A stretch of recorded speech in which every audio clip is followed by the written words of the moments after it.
এখন সকাল 9:30 বাজে। এই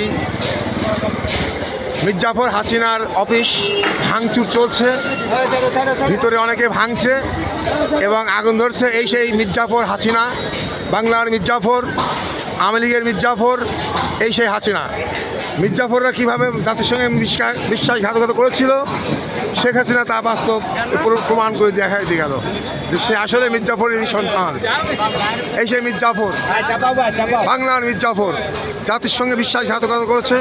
এই জাতির সোনার সন্তানদেরকে হত্যা করছে, যারা ছিল এই জাতির হাল ধরার জন্য তাদেরকে হত্যা করেছে এই মির্জাফর।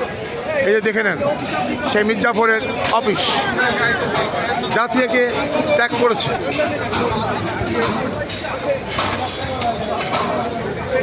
সালামুন আলাইকুম। আমরা সবাই এক কোরআনকে মেনে নিই।